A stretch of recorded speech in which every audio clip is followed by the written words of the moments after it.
Hello everyone, welcome to exam originals. मेरा नाम है दृष्टि सिंह और आज की क्लास में हम पढ़ेंगे भारिया ट्राइब के बारे में। हमने एक मिनी सीरीज की शुरुआत करी थी जिसमें हमने काफ़ी सारी ट्राइब्स ऑलरेडी पढ़ चुकी है। जिसने वो लेक्चर जाके नहीं देखा है, आप जाके देख सकते हैं। ये आपके प्रीलिम्स या मेन सब चीज़ों के लिए काफ़ी ज़्यादा प्रिपरेशन में इन्हांस करेगा, आपके प्रिपरेशन को काफ़ी ज़्यादा इन्हांस करेगा। ठीक है, तो हमने भारिया ट्राइब के बारे में काफ़ी सारी चीज़ें ऑलरेडी पढ़ चुकी हैं। तो अब ये हमारा भारिया ट्राइब का सेकंड लेक्चर है जिसमें हमने जो चीज़ें छूट गई थी, जो काफ़ी चीज़ें लेफ्ट बची हुई थी, उसको हम कवर करेंगे। ठीक है, देखो हमने क्या पढ़ा था कि भारिया जनजाति, भारिया ट्राइब स्पेसिफिकली किस एरिया से रिसाइड कर, किस एरिया में पाई जाती है, किस एरिया में मिलती है। तो हमने पढ़ा था कि भारिया ट्राइब जो है, ठीक है, भारिया ट्राइब है जो वो पूरी ग्रीन बेल्ट जो ये एरिया है वो उस एरिया में पाई जाती है। ठीक है, जैसे जहाँ पे गौंड जनजाति रहते हैं, गौंड जनजाति जहाँ पाई जाती है वहीं पे भी, वहाँ पे भारिया ट्राइब भी काफ़ी ज़्यादा पाई जाती हैं। ठीक है, तो ये उनका जोग्राफिकल लोकेशन है कि ये यहाँ पे मिलती हैं। ये हम पढ़ चुके हैं, इसको हम रिवाइज कर रहे थे। अब हम देखते हैं इनके देवता के बारे में। हमने बहुत सारे ये भी हम पढ़ चुके हैं, भीमसेन देवता, उनके जो देवता होते हैं, उनके किस तरीके से रिचुअल्स होते हैं, किन भगवानों की पूजा करते हैं, किन डेटीज़ में उनका बिलीव है, किस चीज़ों को वो मानते हैं, ये सब हम ऑलरेडी पढ़ चुके हैं। जिनने वो लेक्चर नहीं देखा है, आप प्लीज़ जाके वो लेक्चर देख सकते हैं। ठीक है, एक बार फटाक से रिवाइज कर लेते हैं कि क्या क्या हमने पढ़ लिया था। एक तो उनके भीमसेन देवता थे कि विवाह के वरदान देने वाले देवता माने जाते हैं। कौन से देव जो हैं? भीमसेन देव जो हैं वो उनको विवाह का वरदान देने वाले देवों में इनकी गिनती होती है। जो विवाह का वरदान आपको देते हैं वो हो गए भीमसेन देव। ठीक है, deity who bestows the boon of marriage, deity who bestows the boon of marriage. ठीक है, अब क्या है, छिंदवाड़ा जिले के पतालकोट की भारिया जनजाति कृषि देवता के रूप में भी पूजे जाते हैं। ठीक है, अब क्या होता है, छिंदवाड़ा जिले के हमने पढ़ चुका है पतालकोट जो 1200 फीट अंडरग्राउंड है। तो उसमें क्या पढ़ा हमने कि हम पढ़ चुके हैं कि जो वहाँ पे जो ट्राइब रहती है वो उनकी पूजा भी करती है। किस रूप में करती हैं? कृषि देवता के रूप में करती हैं। ठीक है, भूमिका मारक तारक तंत्र मंत्र जानते हैं। ठीक है, ये भूमिका क्या होता है? भूमिका जो है एक वो उनकी डेटी रहती है, वो तंत्र मंत्र जानते हैं, उनको तंत्र मंत्र की काफ़ी ज़्यादा नॉलेज होती है। ठीक है, ये इनके भगवान की फोटो। ठीक है, अभी ये भी हम पढ़ चुके हैं, इसको रिवाइज ही कर रहे हैं हम कि गुनिया क्या होते हैं। गुनिया जिनको खूब ज़्यादा नॉलेज होती है, किसकी? जड़ी बूटियों की, हर्ब्स की काफ़ी ज़्यादा नॉलेज होती है, उनको हम गुनिया कहते हैं। ठीक है, अब हमें यहाँ से मेन पढ़ना था कि इनके फेस्टिवल्स कौन कौन से होते हैं। ठीक है, इनके कौन कौन से बेसिक फेस्टिवल्स, कौन कौन से त्यौहार ये लोग सेलिब्रेट करते हैं। क्वेश्चन ज़्यादा पूछा जाता है यहाँ से, तो आपको पता होना चाहिए कि कौन कौन सी चीज़ों को ये सेलिब्रेट करते हैं, क्या क्या इनकी मान्यताएं हैं, सब चीज़ें हमें पता होनी चाहिए। तो सबसे पहले इनका फेस्टिवल है, नाम आपको याद होना चाहिए, आप उसको ताकि आप ऑप्शंस में इन्हें एलिमिनेट कर सके और टू द करेक्ट ऑप्शन तक आप पहुँच पाए। ठीक है, सबसे पहले इनके जो फेस्टिवल जो ये लोग सेलिब्रेट करते हैं वो होती है बिद्री पूजा। कौन सी पूजा होती है? सबसे जो पहली फेस्टिवल जो सेलिब्रेट करते हैं इनको बोलते हैं हम बिद्री पूजा।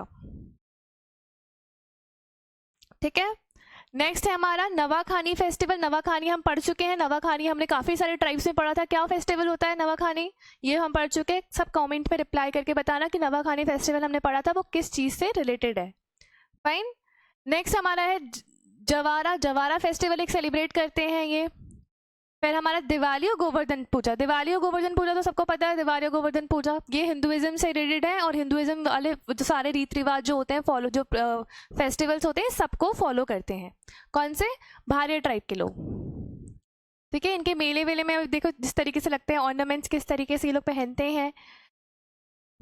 आगे देखते हैं। अब इनके सबसे बेसिक चीज़ क्या है, इनकी मैरिज किस तरीके से होती है। हर ट्राइब में जो मैरिज की जो प्रथा है वो थोड़ी थोड़ी से डिफरेंट है। क्वेश्चन हमेशा आता है कि मैरिज स्पेसिफिक मैरिज किस टाइप, मतलब ये जो ट्राइब है इसमें किस तरीके की मैरिज होती है, या एक वर्ड दे देंगे फिर बोलेंगे ये किस चीज़ से रिलेटेड है।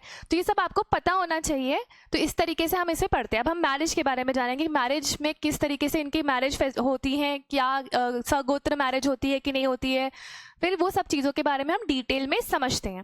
जैसे सबसे पहले इनकी मैरिज देखते हैं। विवाह का प्रस्ताव लड़के के पिता की ओर से आता है। कौन प्रस्ताव देगा यहाँ पे? प्रस्ताव मतलब कौन बताएगा, कौन लेके जाएगा रिश्ता? यहाँ पे पिता का जो वो होगा, क्या बोलते हैं, लड़के का जो पिता होगा वो लेके जाएगा प्रस्ताव शादी का लड़की वालों के घर। The marriage proposal comes from the boys father. ठीक है, जो लड़के का फादर होगा वो जाके रिश्ता देगा, रिश्ता लेके जाएगा लड़की वालों के घर पे। प्रपोजल उनकी तरफ से होगा, लड़के वालों की तरफ से होगा। विवाह के समय मिदुआ नामक नृत्य भी करते हैं, ठीक है, वेरी इंपॉर्टेंट यहाँ से, एंड इसको मैं कर रही हूँ। At the time of marriage dance called Midua is performed. शादी के टाइम जो डांस परफॉर्म कर रहे हैं उसे क्या बोलते हैं? मिदुआ, ठीक है। डिफिकल्ट थोड़ा सा वर्ड अलग है, इसको याद करना मुश्किल हो जाएगा, लेकिन आपको याद समझ के याद करते चलना है ताकि आपके प्रीलिम्स क्वालिफाई हो। एक एक वर्ड में प्रीलिम्स रह जाता है, एक एक वर्ड से प्रीलिम्स रह जाता है, तो आपको पता होना चाहिए कि जो भारिया ट्राइब की जनजाति है वो शादी के समय मिदुआ डांस को परफॉर्म करती है। शादी के समय मिदुआ डांस परफॉर्म करती हैं। भारियों में सगोत्र विवाह नहीं होते, समगोत्र, इसमें क्या बोल रहे हैं? भारियों में समगोत्र विवाह नहीं होते। मामा फूफा के लड़के लड़कियों में विवाह सर्वोत्तम माना जाता है, ठीक है। क्या बोल रहे हैं? जो माँ बाप जो क्या कर रहे हैं, अपने मेटर्नल और पेटर्नल कजिन से जब हम शादी करें तो सबसे ज्यादा इसको सबसे ज्यादा उत्तम, सबसे ज्यादा बेस्ट माना जाता है। सबसे बेस्ट शादी के बोलते हैं कि आप अपने पेटर्नल कजन या मेटर्नल कजन से जब शादी करते हैं तो उसको सबसे ज्यादा बेस्ट माना जाता है, ठीक है। इस स्लाइड में हमने क्या क्या देख लिया कि जो रिश्ता होगा शादी का, वो पिता, जो लड़के का पिता होगा वो लेके जाएंगे शादी के लिए रिश्ता, ठीक है। फिर उसके बाद जो इस शादी के समय जो डांस परफॉर्म करते हैं उसको क्या बोलते हैं? हम मिदुआ डांस बोलते हैं, ठीक है। फिर दूसरा क्या है कि ये जो पेटर्नल और मेटर्नल कजन्स जो होते हैं उनके बीच में जो शादी होती है उनको सबसे ज्यादा, उस शादी को सबसे ज्यादा बेस्ट शादी बोली जाती है, ठीक है। अब देखो इसमें क्या क्या नाम है, किस तरीके के विवाह होते हैं। भारियों में 4 विवाह पद्धति चलती है, 4 टाइप के मैरिज सिस्टम चलते हैं, 4 टाइप के जो शादियां होती हैं वो 4 टाइप की शादियां होती हैं, ठीक है। भारियों में 4 टाइप की शादियां होती हैं। सबसे पहली शादी क्या होती है? मंगनी विवाह, जिसको हम बोलते हैं एंगेजमेंट मैरिज। ये हम पढ़ चुके हैं, मंगनी विवाह हम पहले भी पढ़ चुके हैं। मंगनी मतलब क्या, मंगनी विवाह में हमने क्या क्या चीजें पढ़ी हुई थी, ये हम पहले भी बहुत सारी ट्राइब्स में पढ़ रहे हैं। हम ये देखो क्या हो रहा है ना, बहुत सारे ट्राइब्स के जो क्वेश्चंस होते हैं ना, सब ट्राइब्स का कल्चर सिमिलर होता है, तो काफी ज्यादा जो इनके कल्चर्स होंगे, इनके मैरिज सिस्टम होंगे, डांस फॉर्म होंगे, वो बहुत ज्यादा एक दूसरे से रिलेटेड होंगे, बहुत ज्यादा सिमिलर होंगे। तो आपको पढ़ते चलना है, नोट्स बनाते चलना है। आपको पीडीएफ चाहिए तो आप हमें टेलीग्राम चैनल से भी डाउनलोड कर सकते हैं, ठीक है। एंगेजमेंट मैरिज हम पढ़ चुके हैं। आप कमेंट करके बताएं कि आपने एंगेजमेंट मैरिज हमने किस टाइप में स्पेसिफिकली हमने पढ़ा था। नेक्स्ट है हमारा लमसेना मैरिज। लमसेना मैरिज, ठीक है, जो ये दूसरी मैरिज करते हैं, Lamsena is a type of marriage. Lamsena क्या है? Lamsena is a type of marriage which is perform by Bharia tribe, okay. Next है हमारा राजी बाजी मैरिज, ठीक है, राजी बाजी विवाह जिसको बोलते हैं। फोर्थ हमारा है विधवा विवाह जिसको हम विडो मैरिज बोलते हैं,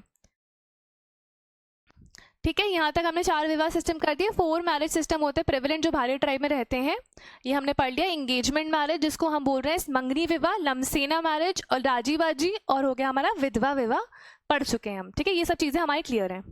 भारिया के युवा गृह को ब्रंगबांग कहते हैं, ठीक है, एक ही पॉइंट है, आप इसे नोट डाउन कर ले, ठीक है। अब हम एक एक चीज को पढ़ते हैं कि एंगेजमेंट विवाह क्या होता है, फिर लमसेना विवाह क्या होता है, ये सब चीजों को डिटेल में जानेंगे, क्योंकि क्वेश्चन बहुत बार आ जाता है कि ये स्पेसिफिक एक रिचुअल का नाम दे देंगे, फिर पूछेंगे कि इस टाइप का रिचुअल है, क्या किस टाइप की शादी है। तो आपको पता होना चाहिए कि इस एक टाइप में अगर हम एंगेजमेंट विवाह पढ़ रहे हैं, मंगनी विवाह पढ़ रहे हैं, तो उसमें क्या हो रहा है, क्या चीजें हो रही है, आप सबको ये सब चीजें पता होनी चाहिए। जैसे हम पढ़ रहे हैं मंगनी विवाह, एंगेजमेंट विवाह, एंगेजमेंट मैरिज, विवाह का प्रस्ताव लेकर सबसे पहले लड़के वाले लड़की वालों के यहाँ जाते हैं, ठीक है। क्या कर रहे हैं? सबसे पहले क्या कर रहे हैं? लड़के वाले लड़की वालों के घर जाते हैं तथा आंगन में जाकर बैठ जाते हैं और 1 लोटा पानी मांगते हैं। अगर लड़की वाले रिश्ते को स्वीकार करते हैं तो वो उन्हें अपने पानी मांगते हैं, पानी वो लोग दे देते हैं, तो रिश्ता स्वीकार माना जाता है। यदि शाम तक पानी नहीं मिले तो इसका मतलब है उस घर वालों को संबंध करने, मतलब उनको नहीं करनी शादी, उनको रिजेक्ट कर रहे हैं, वो आपसे शादी नहीं करना चाहते हैं, ठीक है। मंगनी विवाह में क्या हो रहा है कि लड़के फिर से बैठते हैं, देखो क्या हो रहा है कि अब लड़के वालों के जो घर वाले होंगे वो जाएंगे लड़की के घर पे, ठीक है, आंगन में बैठ जाएंगे, फिर पानी मांगेंगे। अगर वो पानी दे दे तो रिश्ता कबूल है, रिश्ता मान लिया जाएगा। अगर वो पानी नहीं दे, शाम तक आपको पानी नहीं मिले, तो इसका मतलब है लड़की वाले इंटरेस्टेड नहीं है आपसे शादी करने में, ठीक है। सिंपल है। एंगेजमेंट विवाह समझ आ गया सबको? एंगेजमेंट मैरिज, मंगनी विवाह सबको समझ आ गया? क्या पढ़ रहे हैं?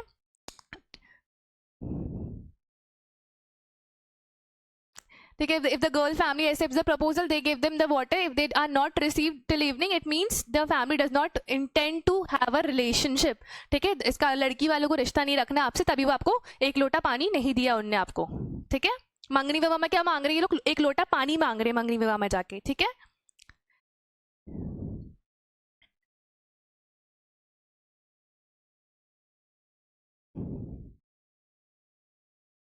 ठीक है, ये हम लमसेना विवाह पढ़ चुके हैं, ये सब चीज़ें हम क्लियर कर चुके हैं। तो अब आगे बढ़ते हैं हम। ठीक है, हमने 4 टाइप की जो मैरिज पढ़ी थी, कहाँ, लमसेना मैरिज, राजी बाजी मैरिज, विडो मैरिज, ये हम ऑलरेडी पढ़ चुके हैं। ठीक है, तो एंगेजमेंट मैरिज इसमें समझाना था, वो मैं समझा चुकी हूँ। इसमें आगे हम पढ़ते हैं।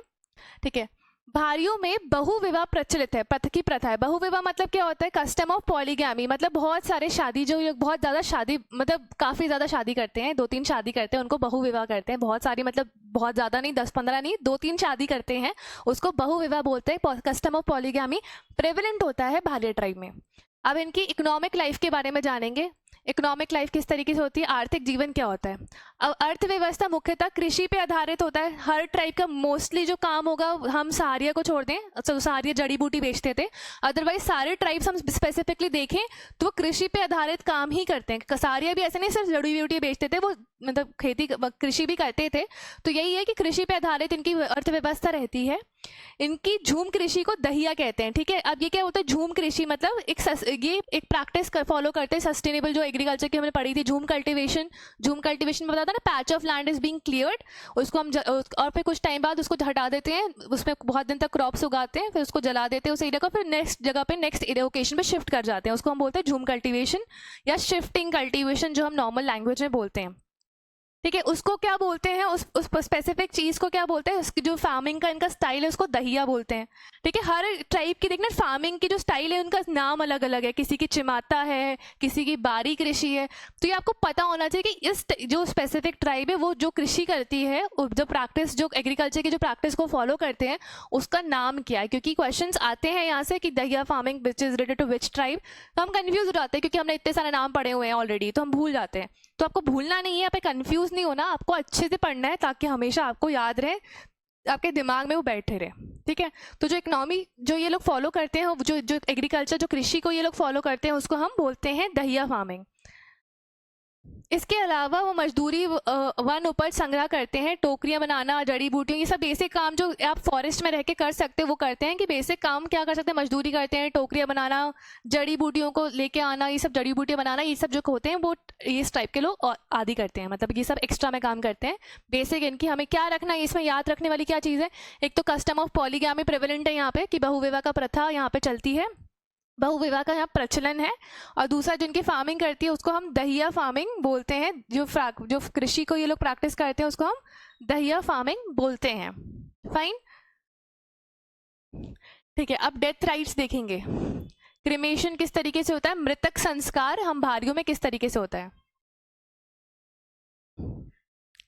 ठीक है, देखो भारियों में स्पेसिफिकली क्या होता है, भारियों में प्राय शव दफनाए जाते हैं, परंतु कभी कभी शव को जलाते हैं, कभी दफना दिए जाते हैं, कभी जला दिए जाते हैं। दोनों टाइप से इनकी क्रिमेशन होती है, दोनों टाइप से इनकी बॉडी की रिचुअल्स, मृतक संस्कार दोनों टाइप से होते हैं।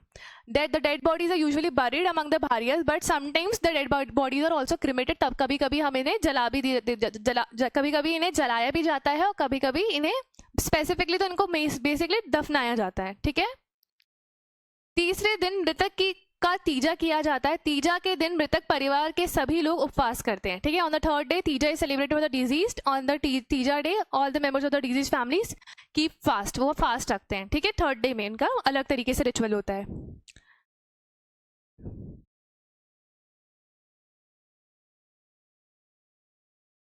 ठीक है, अब नेक्स्ट हम पढ़ रहे हैं क्या होता है। अब यहाँ तक हमने क्लियर पढ़ लिया कि हमने किस टाइप की कृषि करते हैं, इनकी क्रिमेशन की प्रोसेस क्या क्या है, कि किस तरीके से इन्हें बॉडी को क्रिमेट किया जाता है, वो भी हमने पढ़ लिया।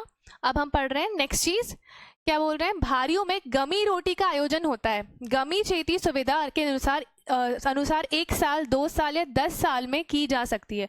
गमी roti is organise among the Bharias. ठीक है, Gami roti is organise among the Bharias. Gami Cheti can be done in 1 year, या तो आप 1 साल में कर सकते हो, या तो आप 2 साल में कर सकते हो, या तो आप एज पर 10 मतलब 10 साल में भी कर सकते हो। अगर जैसे भी आपकी सुविधा होती है, जैसे भी आपकी कन्वीनियंस होती है, उस हिसाब से आप कर सकते हो। ठीक है, नेक्स्ट है अपना चैत्र। चैत्र मृतक का स्मृति चिन्ह है। चैत्र स्त्रियां छापती हैं तथा मृत्यु गीत गाती हैं। Chaitra is a memento. क्या बोल रहे हैं, चैत्र क्या होता है, एक टाइप का मोमेंटो होता है जो स्मृति चिन्ह है कि वो इंसान की जिसकी डेथ हो गई उसके स्मृति चिन्ह है, जो मर चुका है उसकी उसका एक क्या बोलते हैं मोमेंटो सॉर्ट ऑफ एक स्मृति चिन्ह है जिससे वो पहचाना जाता है।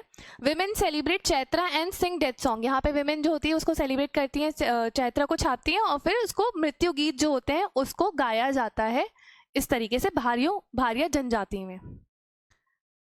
ठीक है, अब हम कब पढ़ेंगे इनकी भारिया जनजाति के डांस। ठीक है, डांस के बहुत सारे फॉर्म हैं, हम इन सबको पढ़ेंगे। भारिया जनजाति के जो कौन कौन से टाइप के डांस होते हैं सबको हम स्पेसिफिकली पढ़ते हैं। ठीक है, सबसे पहले कौन सा नृत्य है इसमें? भड़म नृत्य। भड़म नृत्य, भड़म नृत्य के कई नाम है। Bhadam dance has many names. Bhadam नृत्य एक जो भारिया जनजाति जो डांस परफॉर्म करती है उसको हम क्या बोलते हैं?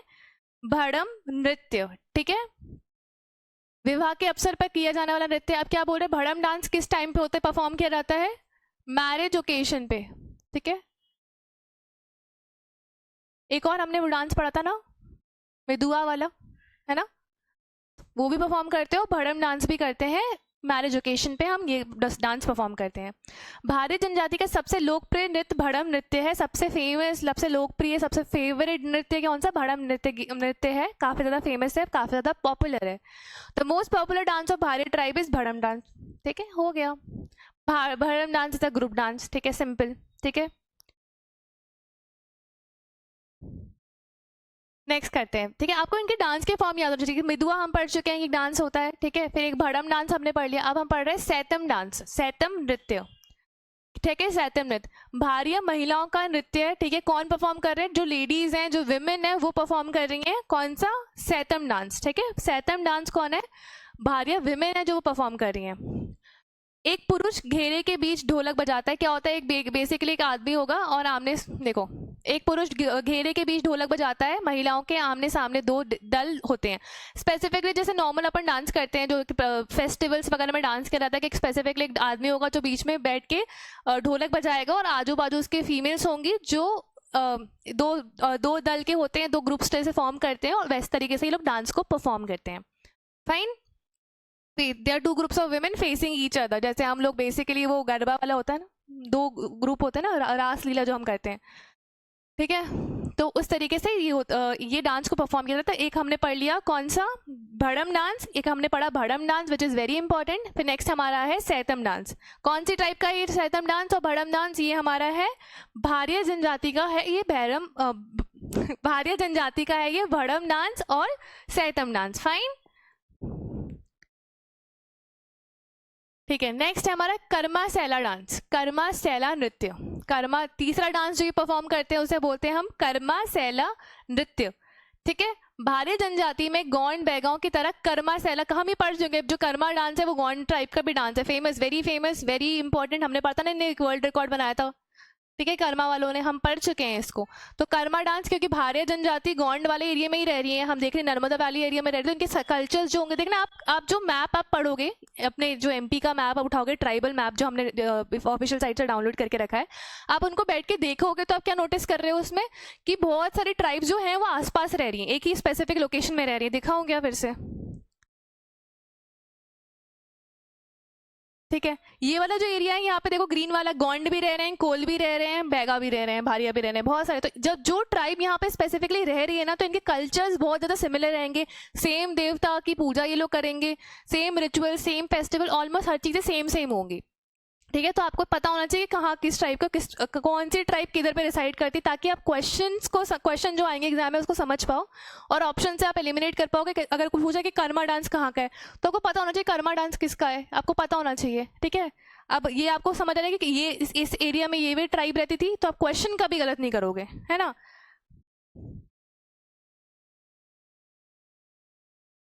भड़म डांस हो गया, सैतम डांस हो गया, कर्मा सैला डांस हो गया। कर्मा सैला डांस हो गया, ठीक है। भारिया जनजाति में गौंड बैगाओं की तरह कर्मा सैला डांस परफॉर्म करते हैं। भारिया अहिराई नृत्य भी करते हैं। अहिराई नृत्य दिवाली पर होता है। ठीक है, वेरी इंपॉर्टेंट। अहिराई नृत्य परफॉर्म करते हैं, अहिराई डांस। और अहिराई डांस कब परफॉर्म होता है? जैसे क्वेश्चन आ सकता है अहिराई डांस क्या है, अहिराई डांस कौन परफॉर्म करते हैं? तो अहिराई डांस जो है वो भारिया परफॉर्म करते हैं on the occasion of Diwali. ठीक है, भारिया ट्राइब परफॉर्म करते हैं Ahirai dance which is done on the occasion of Diwali. ठीक है, अब अहिराई ट्राइब हम भूल जाएंगे, बहुत सारे बुक्स में लिखा भी नहीं होता अहिराई डांस, काफ़ी सारी चीज़ें मिसिंग होती है। तो हमारा ये एम है कि सारी चीज़ें आपको कॉन्सेंट्रेटेड इधर पे ही मिल जाए ताकि आप भटको ना इधर से उधर, ठीक है। सारे आपके नोट्स यहीं पे अवेलेबल हो जाए। कर्मा डांस हो गया हमारा, कर्मा डांस भी हमने पढ़ लिया। फिर अब हम इनके डायलेक्ट के बारे में पढ़ रहे हैं, ज़्यादा इंपॉर्टेंट नहीं है, जितना चीज़ थी मैंने बता दिया आपको क्या क्या इंपॉर्टेंट थी। अब हम देखते हैं डायलेक्ट। भरनौती भारियों की मूल बोली है, आप ये नाम से समझ पाओगे कि नाम से गेस कर लोगे कि Bharnauti is a form of native dialect जो भारिया लोग बोलते हैं, ठीक है। Bharnauti is a sort of native dialect जो भारिया लोग बोलते यूज करते हैं। द्रविडियन मुंडा हम परिवार की बोली है, इसलिए गोंडी से मिलती जुलती है, ठीक है। गोंड ट्राइब से ही हमने बोला सेम जगह पे रह रहे तो कल्चर वल्चर सेम होगा, द्रविडियन से इनको ओरिजिन भी बना जाता है, ठीक है। तो सेम चीज़ है, डायलेक्ट जिनकी है वो द्रविडियन मुंडा फैमिली से सिमिलर टू गोंडी, गोंडी से बहुत ज़्यादा सिमिलर है। जो आसपास कल्चर रह रहे हैं ना आसपास से, तो उनके हम हर चीज़ें सिमिलर रहेंगी, ठीक है। ये चीज़ें आप समझिए, जो सब चीज़ें आसपास लोग हो रहे हैं तो उनका कल्चर ऑलमोस्ट सिमिलर हो जाता है। जैसे एमपी वालों का कल्चर क्या होता है, एमपी वालों का कल्चर ही मिक्स हो जाता है क्योंकि हर जगह के लोग यहाँ रह रहे होते हैं, है ना।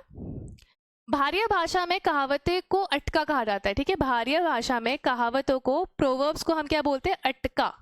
क्या बोलते हैं हम, प्रोवर्ब्स को अटका बोलते हैं यहाँ पे, ठीक है।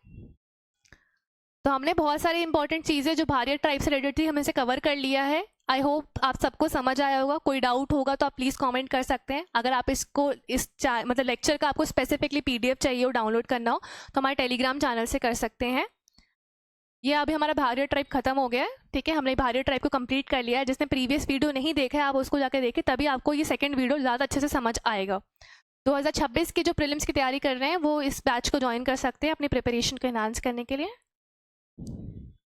I hope you like the lecture. Thank you.